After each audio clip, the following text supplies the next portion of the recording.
भाव से कहें जय श्री राम, जय हनुमान ज्ञान गुण सागर।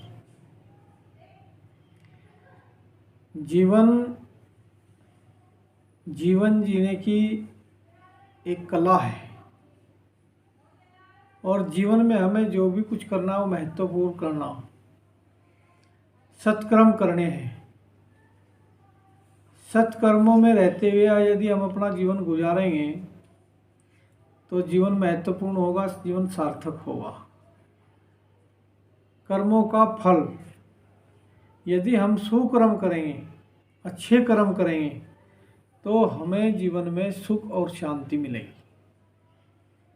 प्रारब्ध के कर्म भी सुकर्मों के कारण मंद पड़ जाते हैं, पाप कट जाते हैं, बुरा समय कट जाता है, बहुत बड़ा कष्ट थोड़े पर टल जाता है यदि जीवन में सत्कर्मों का संग्रह किया जाए, भजन किया जाए, सुमरण किया जाए, ईश्वर का नाम लिया जाए। इसलिए हम जो भी कर्म करते हैं वे ही हमारा संचित कर्म हो जाता है। और हमें जैसे परिवार में जन्म होता है, जैसे परिवार में हमें जो भी रिश्तों के माध्यम से हम मिलते हैं, पुत्र हो, पुत्रिया हो, पत्नी हो, भाई हो, माँ बाप हो, जितने भी रिश्ते हैं सब कर्मों के फल के कारण ही तैयार होते हैं। जैसा हमें बर्ताव, जैसा बोया है वैसा काटना है। ये प्रारब्ध के कर्मों का सुफल इस जन्म में ले रहे, इसलिए हमें अपने कर्मों को अच्छा करते हुए जीवन व्यतीत करना है। यदि अच्छा बेटा है तो ये समझ लेना चाहिए कि हमारा प्रारब्ध का कोई कर्म अच्छा है।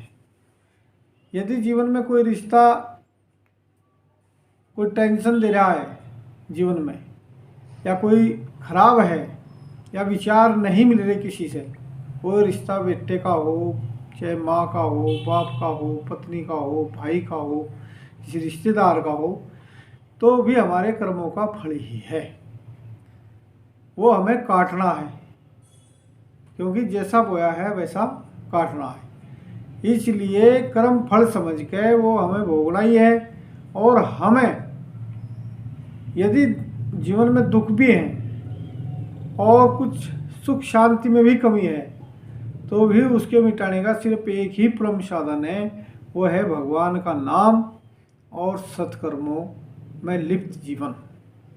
इसलिए हमें अच्छे काम करने चाहिए, सत्कर्म करने चाहिए, पुण्य करने चाहिए और लोकहित, जनहित, सर्वहित की भावना से अपने जीवन को गुजार कर और एक रस में, एक भाव में जीवन जीना है। जैसे कि सात्विक कर्म ही करना है, सात्विक भोजन ही करना है, सात्विक भाव में ही हमें रहना है। जब हम अपने जीवन को सात्विक रूप से गुजारेंगे, सात्विक का अर्थ है वे जियो और जीने दो, और राजसी भाव का विस्तारवादी, मैं विस्तार करना, ये करना, वो करना, उस समाज में कुछ अन्य करना, और तामसिक है जबरदस्ती पे उतराना। इसलिए मेरा कहने का भाव यही है कि हमें सात्विक रूप से ही जीवन गुजारना है और सात्विक भाव में ही रहना है। भगवान संत तुलसीदास जी भी रामचरितमानस में यही दर्शाते हैं कि नदी नाव दाता नहीं, नहीं पंडित नहीं सूर, और तुलसी ऐसे नगर से बसियो कोसो दूर। कि जिस गांव में नदी पानी का साधन ना हो, नाव खेवा पैर लगाने वाला, खेवा पैर करने वाला कोई व्यक्ति ना हो, यानी कि मददगार ना हो, हेल्पर ना हो कोई, नदी नाव दाता नहीं, कोई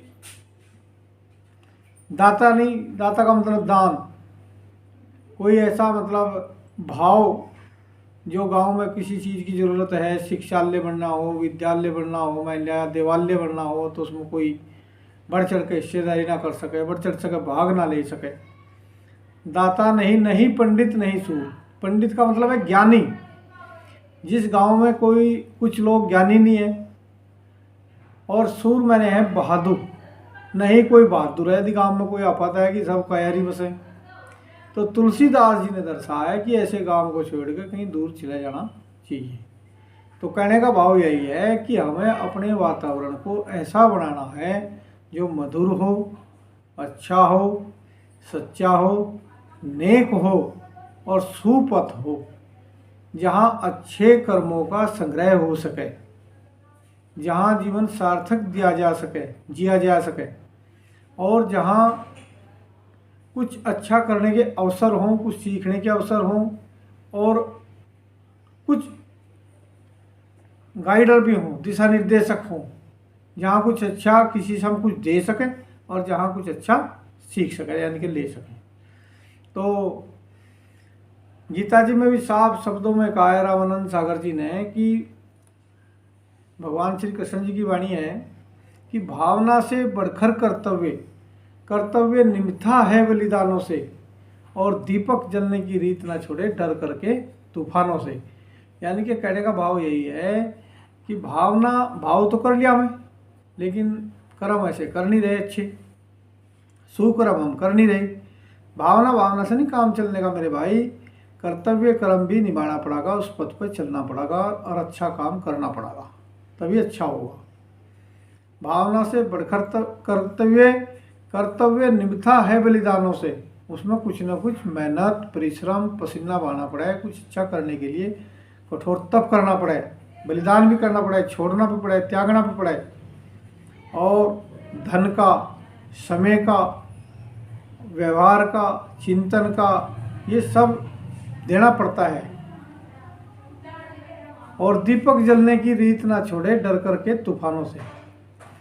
हमें घबराना नहीं है भाई, यहाँ से अच्छा नहीं है, हम अच्छा नहीं कर सकते। यदि हम नकारात्मक ही ऊर्जा इकट्ठी करेंगे तो सकारात्मक दिशा में कैसे जाएंगे। कहने का भाव यही है, अभिप्राय यही है कि हमें निगेटिव नहीं पॉजिटिव में रहना है, यानी कि नकारात्मक विचारों में को छोड़ना है और सकारात्मक विचारों को धारण करना है, सकारात्मक दिशा में ही चलना है, अच्छा ही करना है, अच्छी दिशा लेनी और नकारात्मक विषय को हटाना है, सकारात्मक विषयों में जीना है।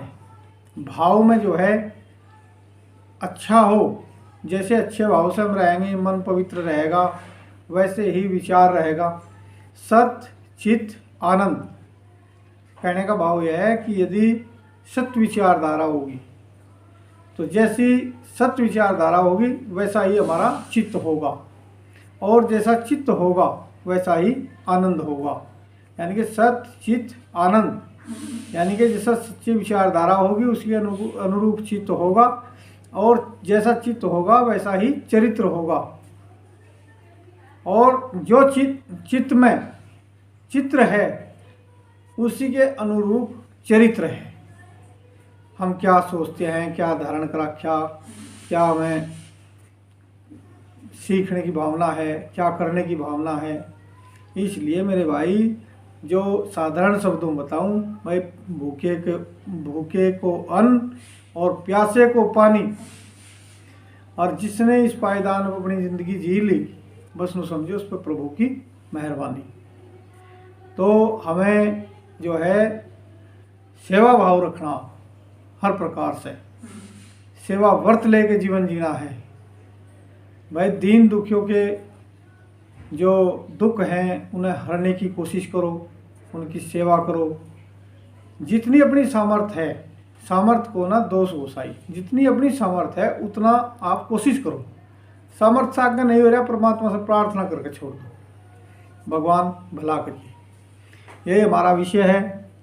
इसलिए हम जो भी अपने जीवन में कर रहे हैं ये कर्मों का कुछ प्रारब्ध है और कुछ वर्तमान के हम कर्म जी रहे हैं। यदि हमारा वर्तमान अच्छा हो गया तो हमारा भविष्य अच्छा हो जाएगा, यदि हमारा वर्तमान बिगड़ गया तो भविष्य के बिगड़ने के चांस हैं। तो इसलिए सद्भावना से सकारात्मक दिशा में सोचते हुए जीवन जीना है और अच्छा ही सोचना है। सोचने का बहुत फर्क पड़ा है जीवन में। एक घटना मेरे याद आएगी, एक बार एक व्यक्ति जंगल में जा रहा था, गया हुआ था, तो जंगल से जैसे जा रहा था तो उसके मन में आया अब कहीं अच्छा जल हो और वही विश्राम की व्यवस्था हो तो थोड़ा जल पीकर विश्राम करेंगे। तो परमात्मा की कृपा से आगे कुछ चला, थोड़ी देर में एक जगह जल का आसरा भी मिला और विश्राम योग्य उस स्थल भी मिल गया, छायादार पेड़, अच्छा विश्राम की जगह। कुछ समय बाद उसके मन में विचार आ कि थोड़ा खाने का भोजन का प्रबंध हो जाता। तो कुछ अनायास ही ऐसा गया भाई, कोई फल की वहीं से इर्द गिर्द से प्राप्ति होगी, परमात्मा की दया से कुछ ऐसे संयोग हुआ कि उसे भाई खाने के लिए भी मिल गया। थोड़ी देर में उसके मन में आया भाई जंगल में अकेला पड़ा है, यहाँ कोई जानवर ना जा, शेर ना जा। वो तो जैसा सोच रहा वैसा होता जा रहा। थोड़ी देर में शेर भी आएगा, उसके मन में शेर आएगा खाए ना ले, वो थोड़ी देर में शेर ने खा भी लिया। तो सोचने का बहुत फर्क पड़ता है। यदि हम नकारात्मक दिशा में सोचते रहें तो वो विषय बढ़ता चला जाए, नकारात्मक दिशा में बहुत दूर तक निकल जाएंगे। और इसी प्रकार सकारात्मक दिशा में यदि हम चल रहे, सकारात्मक सोच रहे, अच्छा सोच रहे, तो इसमें भी हम बहुत दूर तक चले जाएंगे और जीवन में अपने बहुत ऊंचाई पर ले जाएंगे। आइए इसी सद्भावना के साथ में मेरा कहने का भाव यही अभिप्राय है कि आपका जीवन मधुर हो, अच्छा हो, सुगम हो, भगवान की आप पर कृपा हो और आप अच्छे कर्म करें। अच्छे कर्म करते हुए ही आप अपने जीवन में व्यतीत करें। यही हम सबका उद्देश्य होना चाहिए, यही हम सबका लक्ष्य होना चाहिए।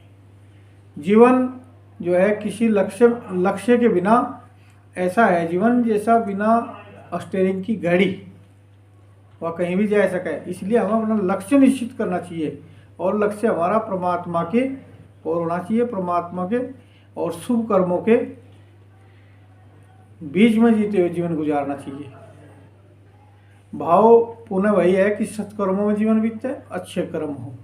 इसी सद्भावना के साथ में आप सबके लिए शुभकामना, मंगल कामना भाव से कहें जय राम जी की। आप सबका बहुत बहुत अभिनंदन। जय राम।